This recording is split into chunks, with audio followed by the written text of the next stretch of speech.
Hello, friends, and welcome to Pod Return to the Waking Sands.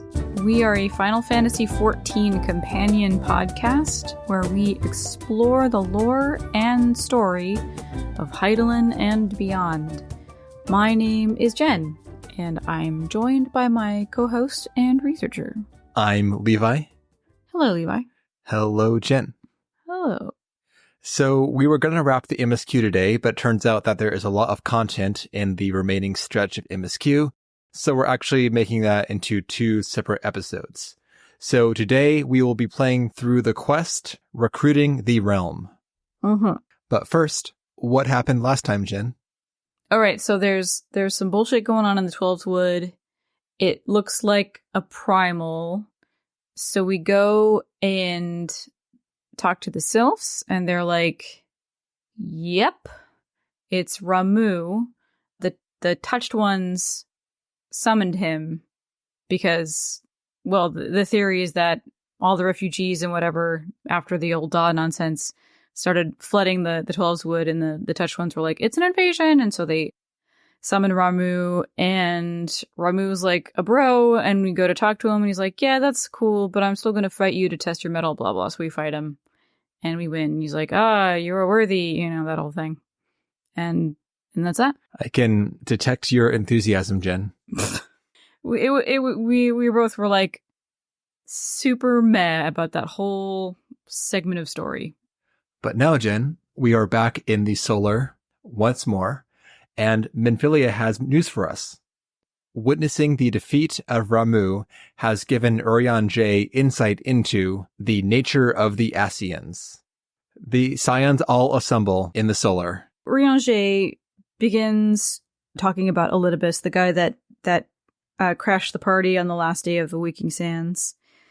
And Elidibus at that time confirmed our suspicions that Scions are eternal beings.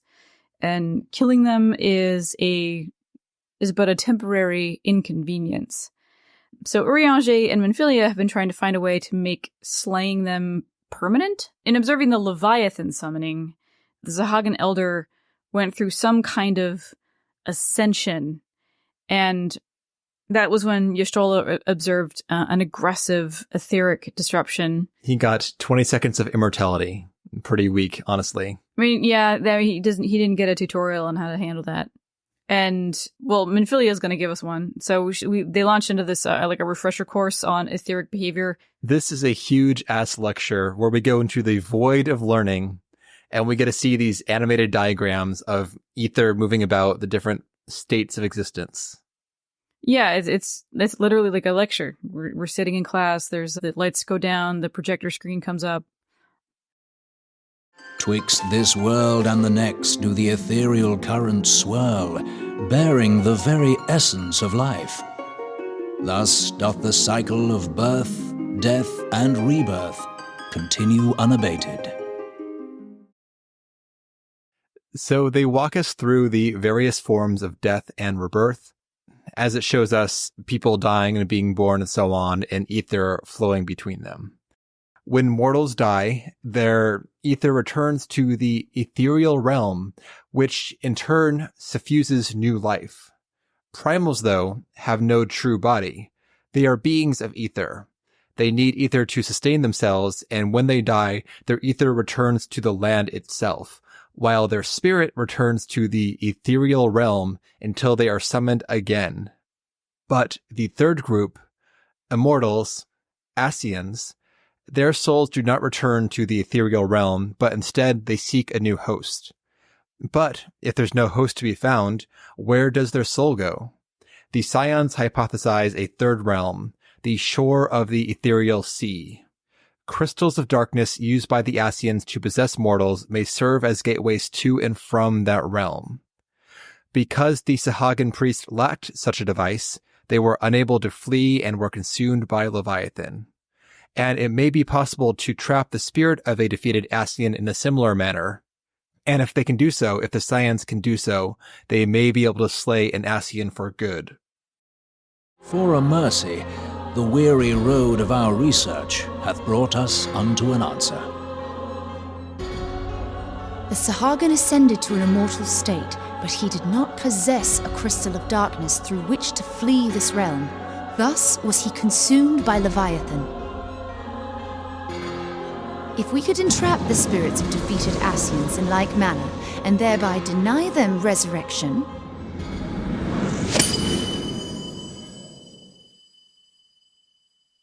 Of course, that's all just a theory, and they lack the knowledge and the means to confirm this, but it is still hope. So now Urianger departs to confer with his Charlayan contacts, hoping to put the theory into practice. And on his way out, he notes, even now a survey party is attempting to confirm the fate of the students of Baldessian. Do not give up hope just yet, Minfilia. So Urianger leaves now, and we jump to a scene taking place on the shore of this ethereal realm. We're in a purple void where a ring of stone platforms encircle a central speaking position. The ring is interrupted at one point by a floating statue, a four-armed humanoid atop a throne. Zodiark. The white-robed Ascian, Elidibus, stands on the central platform, while the surrounding platforms are occupied by various Ascians. Yeah, this is some, like, Legion of Doom shit. Elidibus, I guess, is addressing the crowd in the middle. He has the floor. There is no floor, but he has the floor. And he says that Heidelberg's power is finite, and after 7 rejoinings, our souls have become weak. And, like, there's a lot of, like, things that are said here and words, you know, that are capitalized that mean something. We don't know what they mean yet. They're just saying shit. You think that after 7 rejoinings we'd be stronger, not weaker? But whatever. Correct. That might be like a retcon. A retcon, yeah. So he says the quote-unquote ardor, capital A, strengthens their master, and they need to nurture the something so that they can forge the final key. Like, this means fucking nothing. The something? I literally put it in my notes. They need to nurture the something and forge the final key. I don't know. They say that they need to nurture the strength of the gifted. Okay. Sure. And forge the final key. Forge the final key. Again, a bunch of words being thrown out. Yeah, because there's other keys. There's got to be other keys. They just need one more for a thing. So, like, whatever. It's just like Ascian talk. So La Habrea materializes, like, we should all be impressed. And it seems they will attempt turning Eorzeans into zealots for their god, you know, so they can start praying to him and summoning him and giving him a reason to materialize. I don't know if they're talking about their god so much as more primals for Ascian reasons. They said their god. In an effort to call him forth in our realm. Sure, but I guess this might be using my future knowledge of where things go and maybe trying to make sense of the scene, which even with my existing content knowledge is still very confusing. But I think that they're talking about creating primals to make the way for their god. So doing the Ascian manipulation and sowing of chaos through primals so that they can summon Zodiark. I don't think they're trying to get mortals to actually call upon Zodiark themselves. That to me seemed pretty clear because they reference our god calling him forth, like, specifically. The text is, divine seeds were ever wont to quicken in Eorzea's fertile soil. We need only lead men to the field, and by their eager hands shall a new deity arise.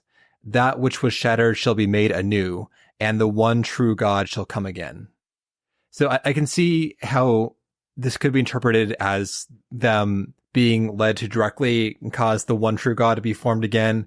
My read, and again, I'm probably parsing this in a very heavy fashion because of where I know things are going to go, but my read is that they're talking about primals in general with these, quote, divine seeds, and that will lead ultimately to the one true God coming back. Doesn't matter. You know, they don't speak plainly, so who the fuck knows? And also this is ARR, so yeah. Yep. And so at this point, La Habrea, he's done talking, and then the camera zooms in on the large statue that's looming over their little meeting, and I was like, this looks like Mewtwo. It has like the fat belly, the fat thighs, and the tail. I'm like, this looks like Mewtwo. Anyway, that's It's got a tail? I saw a tail. Or something. Or something. I mean, it's a quick scene, but I'm like, whoa, weird. That was my impression. Okay. Yeah, it matters not. Well, it's their god, so We it don't matters care. a little bit. Wow. They're weird. That's They're so weird. rude on so many levels. They're rude. Also true. Are you You can familiar both with be Ascians rude, and their Jin. bullshit? Everyone can be rude. 2 wrongs don't make a right. Okay, I'm sorry. Sorry, Thank you. Ascians. Didn't mean to disrespect your Let's bro. not sink to their level, Jin. I mean, that was probably sinking below their level. It's not like they're throwing out, like, they're not calling people names. I don't think. I think they're They're just actually trying to ruin lives. they're and just like genocide. That's all. dissing us in general here. So yeah, telling an Ascian that their god statue kind of looks like Mewtwo. Worse than genocide. You heard it here first. Yeah. We go back now. The scene returns to the Solar, and Minfilia shows us a letter from the Eorzean Alliance, thanking the Scions for defeating all those primals. It's addressed to the Scions in general, but Minfilia notes that we are the one responsible for all these deeds. Yeah. You know, this was nice. All of the leaders signed this little letter of thank you, and she's like, that was really nice of them, but I feel like it was you who faced and defeated literally every single primal so far, so really it's kind of all about you, and that's fine. And then she just kind of does a little wrap up of everything that's been going on, and Yeah, this is like a big summary of the events so far. Yep. So in recent Scion history, we have acquired a number of allies, you know, like Sid and Noah. So I think this is customized to whatever you've done so far. She references Coils, Crystal Tower, and the tribe quest. Tribe quests. She says that we've made friends among the beast tribes, and Alice is pursuing the secrets behind the calamity, Mhm. and Noah's efforts march on to unlock the mysteries of Aleg. Yeah. And I'm guessing if we had not been so side quest heavy, Jen, this might have been skipped. And like, we have so many allies. Sid.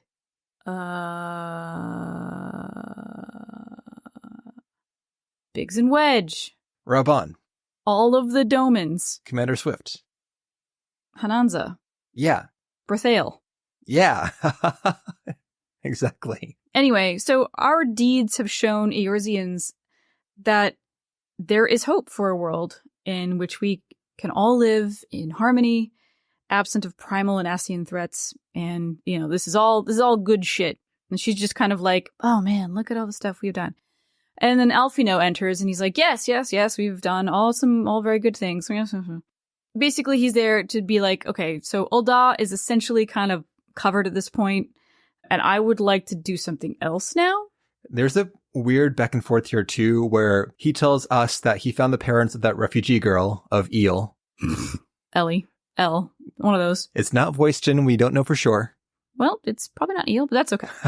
But Minfilia is like, oh, did you now? And I'm sure that you'll have her full name in your report, Alphinaud. Yeah, and Minfilia is surprised, like, oh, you remembered her name. Okay, I look forward to reading all about it in your report. And then he has like what? Like, fuck, there was homework? And she just laughs. She fucking got him. Which is nice, because I feel like Alphinaud and Minfilia are just kind of like frenemies, because Alphinaud is his way, and Minfilia is sensing that he's like stepping on toes and getting he's too big for his britches. Anyway. So it's nice to see her, I don't know, be a human. That's very rude. She's nice. Fair. Her mother's a terrorist, but she's a little tough, but fair. A little robotic. So she turns to us and says that we've been away from Revenant's Toll for a while. Maybe we should spend some time getting to know the town and its people. It's like, okay. And hang out with the Domans. Sure. Because I have all this spare time. So one of the Doman kids, Yozan, was asking about us, so we'll go see what's up with Yozan. So he and a couple of the other Doman kids are hanging out in the Rising Stones. These are the kids we talked to during our travel to Revenant's Toll. These are the eager youths. Yeah. He says they have actually created the Doman Adventurers Guild to protect the Domans. Woo, we're adventurers now. And their kids are very excited and uppity and, let's go beat up on some monsters or whatever. So hearing a commotion, 2 freshly minted Scions approach us all. And this is Hoary Boulder and Coltene. Yep. Hoary Boulder is a Rogadin paladin wearing a suit of white armor. And Coultonay is an Elysian thaumaturge wearing a green robe.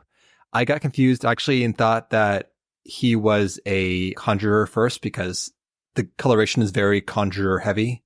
But no, Because it's earthy. Yes. Yeah, and Hoary Boulder, he's got some hot pink hair. Looks fabulous. Yeah.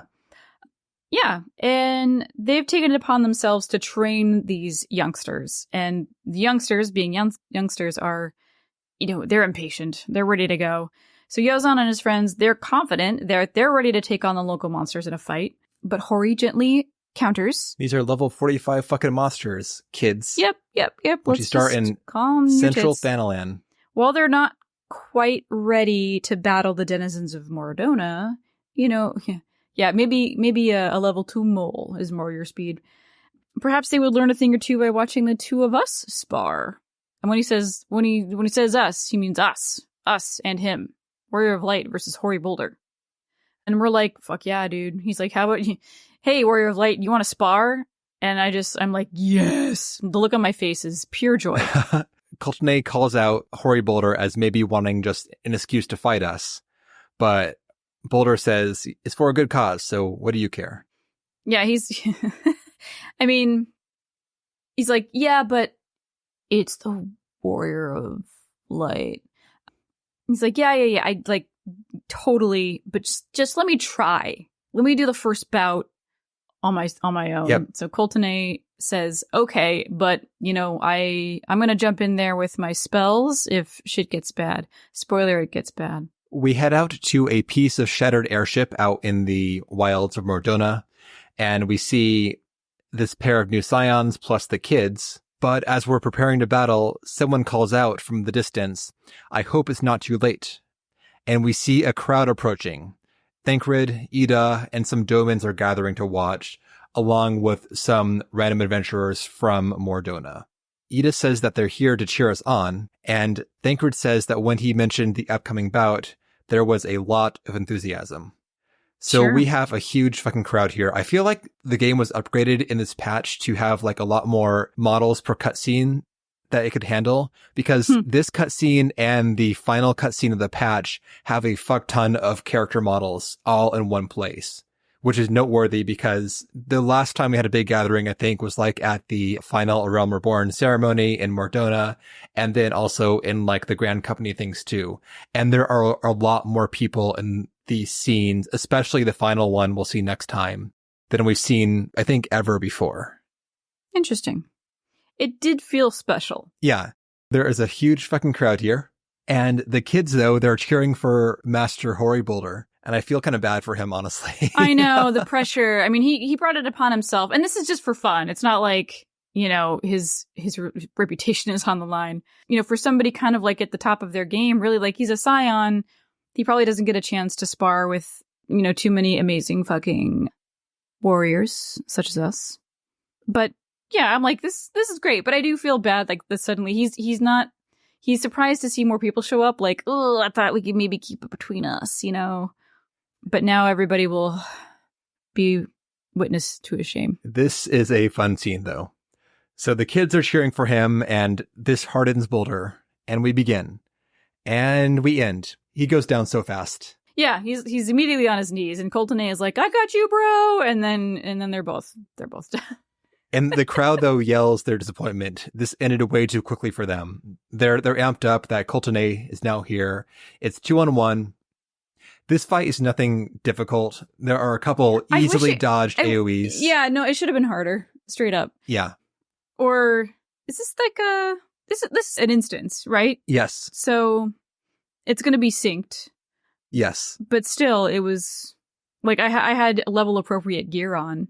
Or even slightly less because I'm a level 61 ninja now, without having, since I'm still trapped in ARR, I only have so much. Yeah, well, you're synced down to level 50. It's just that A Realm Reborn's item level sync is broken, and they need to fix that shit because the range of items is too high, and they do not push you down to an appropriate level. Yeah, I'm not saying this should have been like a Ratatan level of rework, but to make it a little bit more challenging would have been fun. And it also would have communicated that the Scions actually are a bit of an elite fighting force. Nope. Not at all. So this is no different than like the baby solo fights we get like in the teens. Boulder has one line, like a little stubby line AoE he throws at you sometimes. And if Coultonay does something I couldn't tell, honestly. I just went for the caster first, and then he went down so fast. He hit me with thunder. He got one of those off before I got him. Got you with a Dotchin. Watch out. Yeah. But yeah, we beat them both, and this is very cute. So they go down, and the crowd yells for Boulder to get up. The kids yell for him, and he goes, "Can't disappoint the younglings," and gets up again. He's such a good guy. What a great big brother he would be. But it's very cute. He does go down, and everyone's very happy about this whole tournament. Oh no, but the crowd goes wild. There's what a fun time this is. You know, we're all just like, let's take a moment and have some fun and do a little sparring out in the sunshine. It was night for me, but that's fine. Okay. More dramatic. In the moonlight. Yeah. Whatever.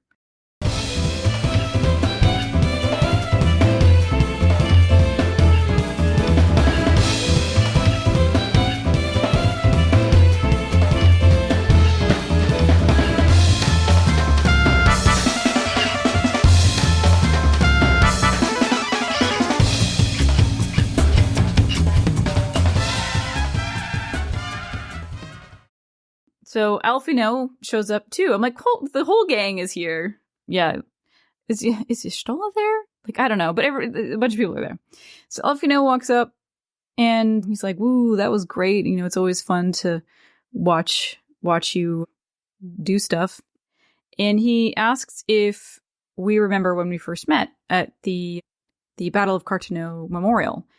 And he was trying to understand, you know, the reason why he and his sister were there. They were trying to understand why his grandfather would willingly sacrifice himself for this land and its people. And he admits that his initial impressions were not very good. He saw us as a feckless and disorganized bunch. And he remained only because of his desire to continue his grandfather's legacy. Otherwise, he would have just fucking bailed. Like, good luck to you. So it was us. It was our countless acts of bravery that inspired him and helped him understand Louisoix's great love for Eorzea and its people. And also like shit like this, where, you know, we take a licking and keep on ticking. We're resilient and courageous in the face of seemingly insurmountable odds. You know, all of that jazz. Like we just won't quit. And then, you know, in this little nano example of Hoary Boulder, you know, getting beat to shit like so fast, and he's up and he's just like making jokes and having fun with the kids and everything. Just like great. That's Eorzeans in a nutshell. So he is also going to try. He wants to take on the mantle of Guardian of Eorzea, which is a title we recently earned. But the realm's problems, they're too big for the Scions of the Seventh Dawn alone, which is something he's been alluding to for a while now. And what we need is a larger organization that operates outside the limitations of nations and borders.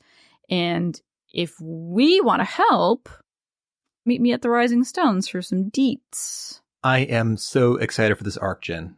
Oh my god. Yeah. The whole thing. Yeah.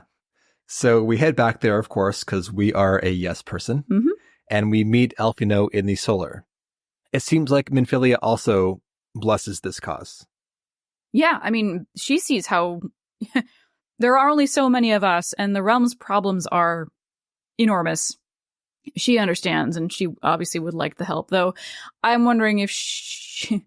Well, we'll get there. Anyway, so Alphinaud is concerned, shocking, that the endless discussions over the logistics of a grand company representing all the city-states will stall the entire endeavor at Eorzea's peril. Therefore, he wants to bring together a trial company that will operate under the neutral flag of the Scions, with the antecedent acting as its authority. Right away, holy shit, what sort of, like, military experience do either of these people have? Fucking none. All right, moving on. So he needs to meet with every leader to get their approval, have them sign some documents, blah, blah, blah. Wants us to accompany him and start recruiting members while he deals with the, bureaucratic formalities or whatever. I'm like, okay. So we're going to go to Limsa Lominsa first. He's going to talk to the Admiral. And we get there, and he's like, how about you just run around the upper decks and look for some recruits? Just kind of eyeball some folks and see if they'd be willing to join. And I'm like, look. We are the Warrior of Light. I do believe we exercise some level of discernment that would be appropriate here. But still, we're just running around going like, oh, hey, you look cute. You want to be part of this thing that we don't even have a name for yet? I feel like there's a mini arc here for our character where we are shit at this job at first, but we get better. Because, so we part ways. Alphinaud goes to see the Admiral. We go to pound the pavement and find new recruits. And we are terrible at it. What the fuck? Like, we ask leaders of existing organizations, the Yellow Jackets, the Krakens, Naldik and Vimelis. Yes, please, Hananza, join our upstart organization. You who are leader of this giant fucking monolith of economy. Like, right. What are you thinking, Warrior of Light? What is in your head? Like, I guess I know these people, and that's good enough, but these people have major fucking jobs they have to do. They can't walk away and join our little politely startup. Tell us this, like, girl, why are you asking me? I am literally the commander of the Yellow Jackets. I kind of don't have time, but thank you. So yeah, we talked to 5 people. We talked to Roswin. Oh, at least I do. I talked to Roswin first. She's the lady pirate who's in total denial about her crush on Carvalane. And she's like, fuck you, I'm a pirate. She's, totally emphasizing her pirateness and attempts to redirect us to, quote unquote, that dandy Carvalane. Like, whatever, girl. Deny harder. And then we talked to Hananza, and I'm like, why the fuck are we asking her? Then I find Riol at the anchor yard, and he's a former member of the Company of Heroes. For me, this was my last ask, and it made perfect sense. Because, finally. Right. Like, we've figured out a strategy to found get someone like an who actual... does not have a day job. Correct. Yeah. You used to be fucking rad. You're not working right now. Hello. Anyway, so we ask him, and he's like, that's fantastic. Yeah. This guy is very funny because he keeps calling back the one thing we know him for, which is whistling for him in Camp Bronze Lake. Yeah. So every time we talk to him now, he calls back that time that we whistled for him. It's cute. Had a hard time finding me? Well, just give me a whistle. I know. It's like when you have an acquaintance and you just have like that one thing. To build a relationship, you're just building off of that one thing for a while. So I understand. Yep. And the thing is whistling. But yeah, beyond that, that's really all we know him for. The Company of Heroes, whistling. And then we talk to Raynor, and he's the commander of the Yellow Jackets, and he's like, absolutely not. And then finally, we take Roswin's advice and go talk to Carvalane. And I think he has like the most constructive criticism or feedback at this point. He says, it seems interesting, but I'm going to decline because there's a saying. There's a time to act and a time to watch. And with respect to Alphinaud's trial company, it's the latter. So see me when you guys get your shit together. Yep. We go back to see Alphinaud. He's like, great, the Admiral approved. We're all signed up. Off to Gridania we go. I feel like we get smarter here because we don't ask leaders now of the guilds or whatever to join. We talk to the middle people here. Yeah, let's go ask Mother Mune. The first person I find is Laurentius. Same. This guy is the trader wood whaler that was selling information to the Empire way back in the early MSQ days. My God, that's literally like almost exactly word for word what I wrote down. Because before he actually tells us who he is, I'm like, oh, is this that fucking guy? Is this the traitorous wood whaler who sold us out to the Empire back in the day? Yes. Yes. And here I am, again, questioning my own goddamn judgment. I'm like, Otis, what is wrong with you, girl? I think that this is actually a good thing. He's done his time. I'm surprised that treason got him like 6 months, frankly, but... I know. Okay, I guess out. It's just, of all the people we could have asked, we asked this guy, I mean, like, feeding intel to the Empire. And he did it, like, twice. And we got by it like twice. Well, he got caught once. And well, yeah. Hopefully. And I'm all about, like, you know, reform and stuff. And he does legitimately seem like, you know, I fucked up, and my time in prison really made me see how I fucked up. And I really appreciate the second chance, because my job prospects, obviously, at this point are very, very limited. And I would love to prove, you know, my loyalty, blah, yep, blah, I'm blah. all for it. So maybe don't give him any more intel just yet, but still, he can be a door boy. Yep. So, but is this organization the right place for that kind of, I don't know. It's a huge ass risk regardless. Anyway, we're going to move on. I have feelings. We also ask Ursendel to join, who is the butler to Lady Amandine of Hawk Manor. It feels like a weird ask, frankly. He's kind of on the older side and doesn't have much in the way of skills that we need. So, you know, in the organization as a whole, I'm assuming we are going to need like a variety of people. Like butlers. It's more like this I guy understand has, what you're saying, yes. He has a steward. Like a very high, you know, like a really solid moral compass. You know, he's very much taking personal responsibility for the things that happen in Hawk Manor and all of that. So, you know, as far as like a stand-up gentleman. No, I do agree that he would have skills to offer in terms of logistics for sure.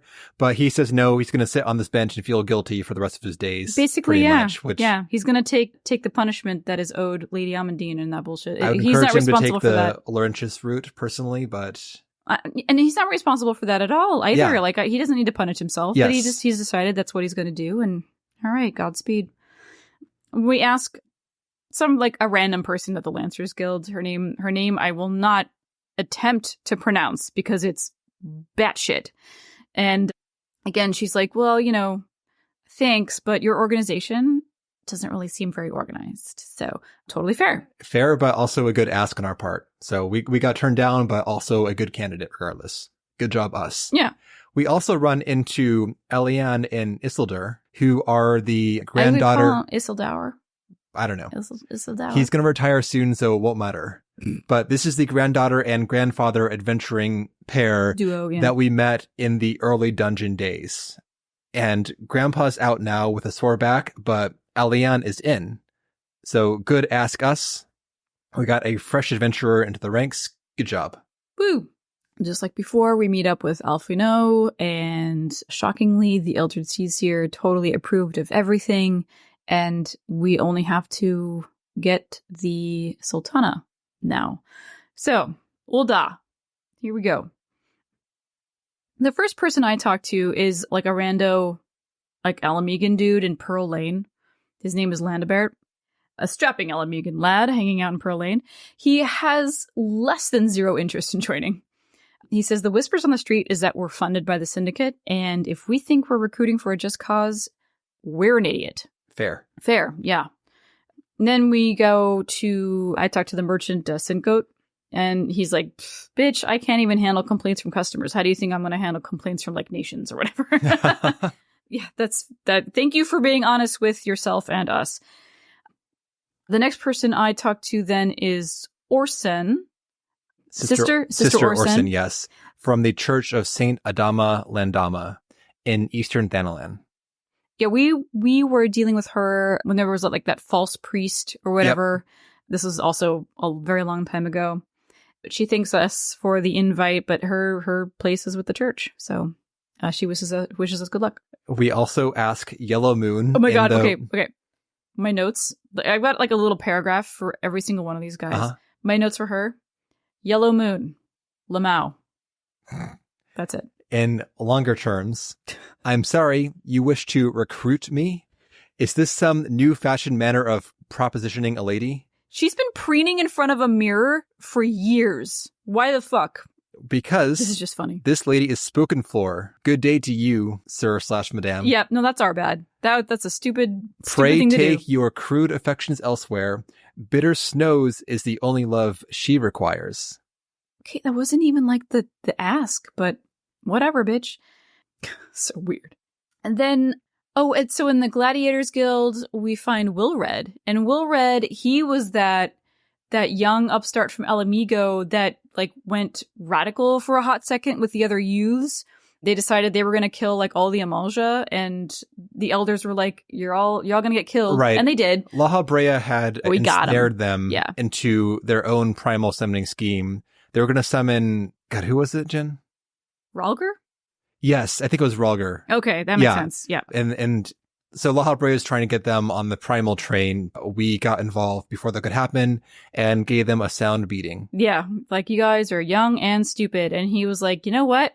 I was young and stupid back then. So this is another, like, not necessarily a second chance, but because he's not like a convict.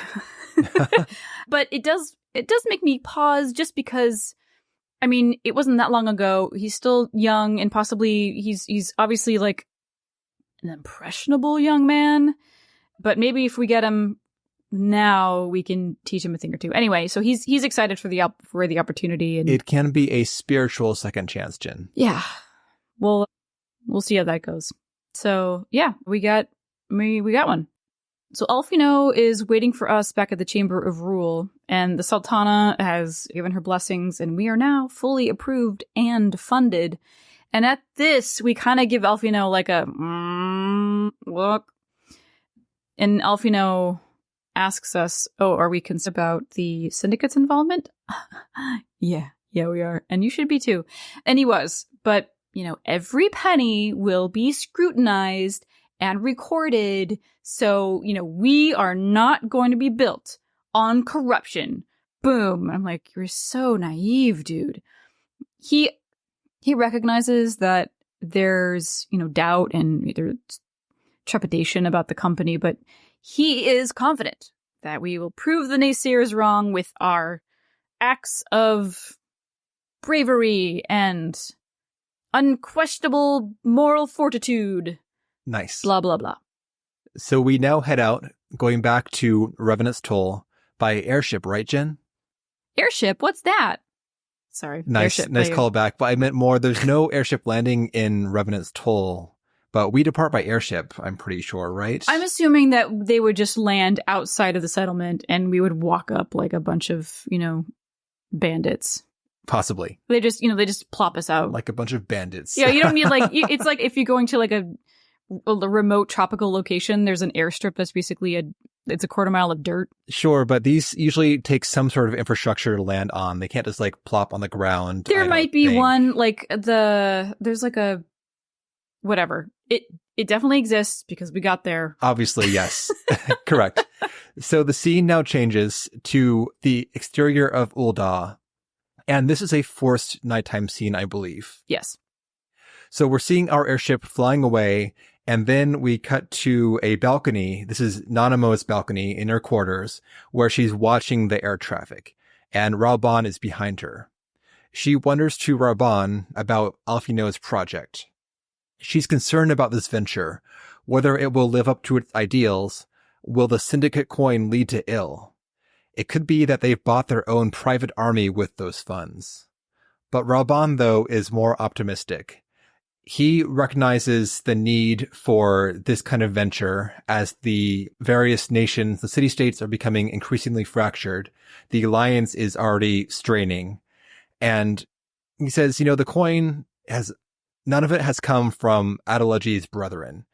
And with Alphinaud and the Warrior of Light in this organization, it's not a guarantee, but this is what we need, and it's a shot worth taking.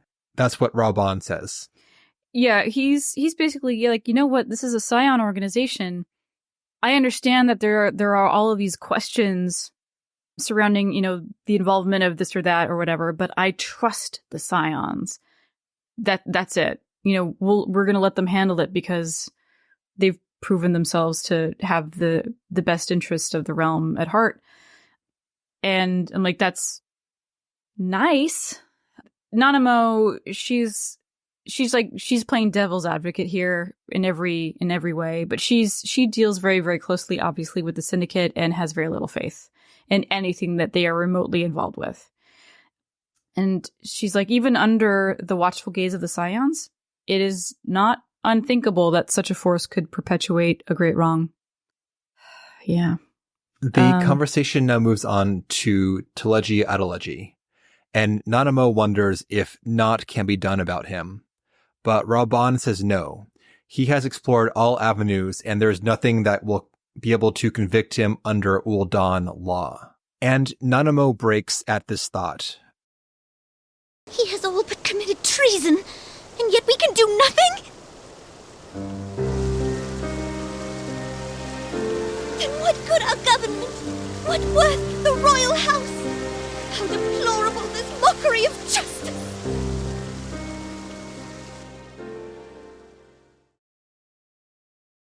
What good is any other government if they cannot bring this known traitor to justice? And she bursts into tears and toddles over to Raoban, embracing him. Toddles over, yeah.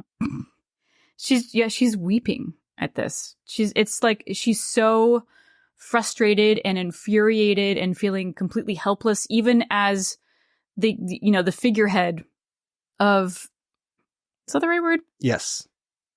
Yeah. Just the figurehead. I don't know. It felt the weird. Figurehead of the Ul'Dan government. Right. Yes. I mean, she's the fucking sultana. All right. She represents a lineage, but she still can't do shit. And, as much as she would like to, Raban's right. Just surreptitiously arresting him because vibes, or the unreliable testimony of, some shitfuck merchant before he got arrowed. It's just going to make him a martyr. It's going to play right into his hands. It's a bad time. And so she's weeping in Raoban's arms, and he just tells her to have faith. It's not over. And that's where we will leave off for today.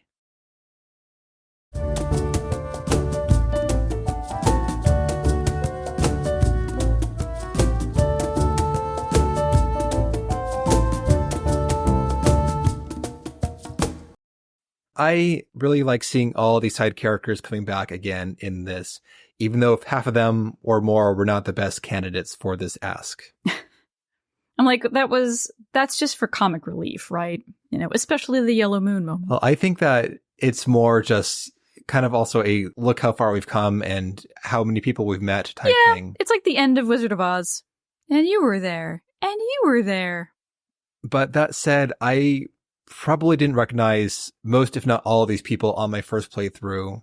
But now, with the benefit of this deeper dive for the podcast, and also with my spreadsheet of character notes, I'm able to control F these names and remind myself who the fuck these people are and jog my memory. Yeah, same. I was just proud of myself for remembering Laurentius and Wilred without Googling first. I'm like, I remember. But, doing it twice will do that. Anywho, yeah, it was fun. It felt like I was not maybe the best person for the job. I understand why Alphinaud asked, but of our many skills, being social is not one of them. Honestly, Thancred would have been the better person.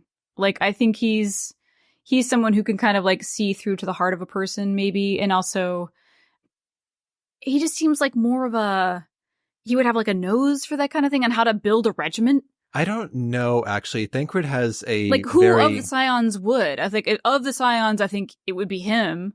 Maybe him and Ida together? Maybe. Thancred has, like I was saying, a very kind of dark background. He is apparently a former rogue. Correct. So like, I feel like street smarts, that guy is peak.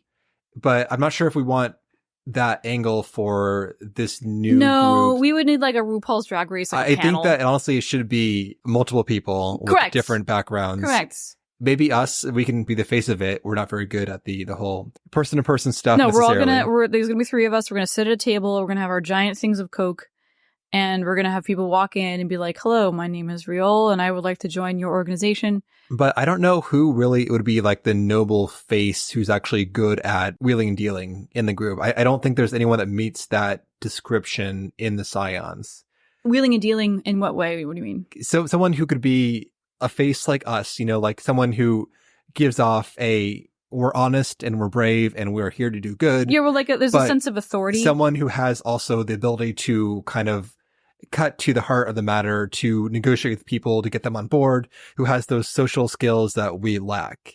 Somebody who can do more than just nod. Yes. And somebody who is savvy and discerning with the appropriate, I can't think of words. With the experience that is, I feel like it starts with an R. With relevant experience. Jesus Christ. See, I knew it was an R. Congrats. Yeah, we got there. Anyway, I don't think that there is a Scion that has that skill set. So I think that a panel is probably the best stand-in for that, where we can combine our various attributes into some unified. I'd be like, Rabon, can you help us out with this, please? Rabon would be a great person if he were not Straight already up, yeah. heavily aligned with Ul'dah, which means he would not be a good person for this endeavor because he's too political. He breaks the purpose of this organization. He could be a consultant, maybe. Yes. I don't know. But like somebody like him would have been perfect. Yes. Not a bunch of nerds. Right. But anyway, though, yeah, fun episode, a good social content here. Any other thoughts, Jen? No. Okay. So next time we are actually finishing the MSQ, the patch 2.3 story. And we are also going to be talking about the Ramu Extreme trial then as well.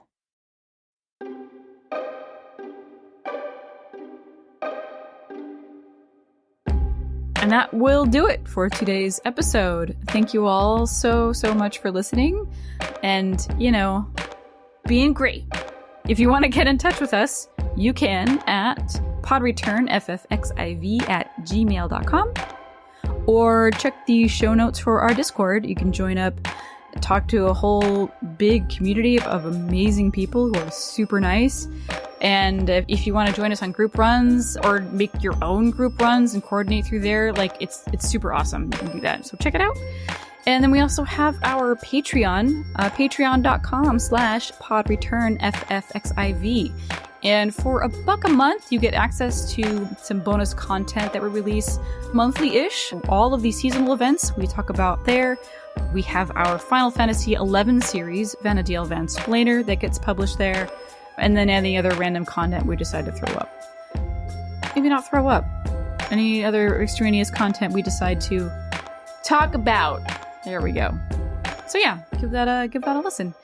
Anyway, with that, we hope you enjoyed the episode. Have a good day or night, and we will see you next time.